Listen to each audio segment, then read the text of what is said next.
COVID-19 has changed everything, from the way we're being forced to live to the damage it's doing to the global economy.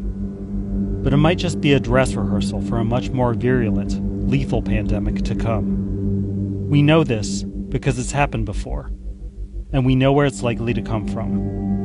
In 1918, the so-called Spanish flu infected a third of the world's population and killed 50 million people. That's more than all the combined deaths of World War I. It was the deadliest pandemic since the Black Death in the 14th century.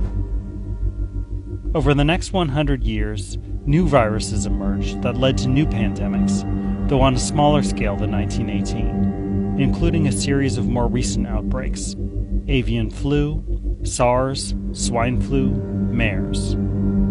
Then, in December of 2019, came the novel coronavirus that leads to COVID-19. These viral outbreaks all had something in common. They originated in non-human animals.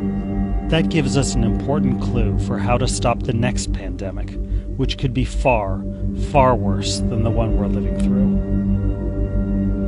The U.S. Centers for Disease Control and Prevention has been warning us for years that the next global outbreak will likely come from what's called an influenza A virus. Humans are highly vulnerable to influenza A because these viruses are constantly mutating. That means that viruses present in non-human animals can mutate to become transmissible to humans, and then to spread from person to person. Exactly what happened with the current pandemic. And the world is filled with thousands of veritable incubators for influenza A viruses, modern factory farms. If social distancing is the key to reducing the transmission of viruses, factory farms are the exact opposite. They're spaces that are not only extremely crowded, making transmission inevitable, but crowded by animals of the same species. So if a virus comes along that infects one animal, every individual animal in that confined space is equally susceptible to contracting it.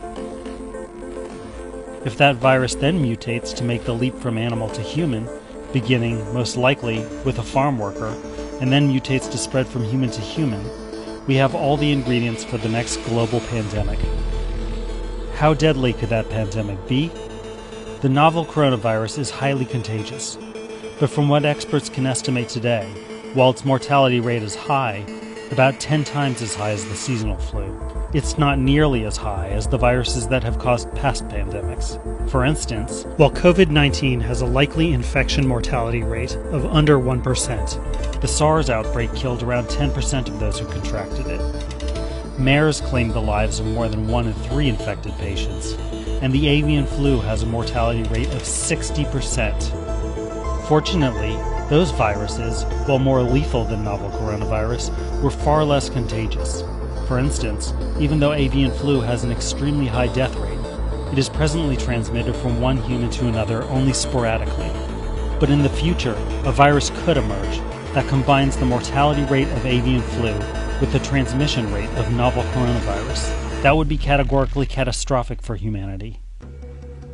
And we can be fairly certain where that virus will come from. The same place nearly every other pandemic has: animal agriculture. In fact, that virus could even be floating around factory farms today. Before it became a human pandemic in 2009, the virus that causes swine flu had been circulating in pig populations for over a decade. In 2007, researchers identified 50 cases of swine flu infecting humans over a period of about 5 decades. We are closely monitoring the emerging cases of swine flu. We have 2 new outbreaks of the swine flu to report in a swine flu pandemic. 2 years later, the swine flu pandemic broke out, infecting nearly 61 million Americans and killing more than 12,000. Likewise, it's practically inevitable that one of the many influenza A viruses spreading among cows or pigs or birds on factory farms around the world right now will make the leap from animal to human, if they haven't already, and then from human to human. The only question is, how deadly will it be? If the next virus is as contagious as coronavirus and as deadly as MERS, it could decimate the global human population. If it's as contagious as novel coronavirus and as deadly as avian flu, it could wipe us off the planet altogether. That's to say nothing of bacteria, the culprit behind the Black Death. Because the conditions on factory farms are so favorable to the spread of bacterial disease, they're flooded with antibiotics. This massive overuse is leading to bacterial adaptations that make these bugs immune to antibiotics. Those bugs can then be passed on to humans by eating meat.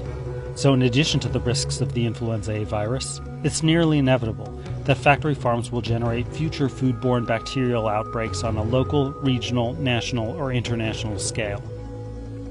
There's only one way to reliably prevent that from ever happening: by eliminating animal agriculture. Instead, we're directly subsidizing its expansion through government tax breaks and complicated corporate welfare schemes. That's suicidal.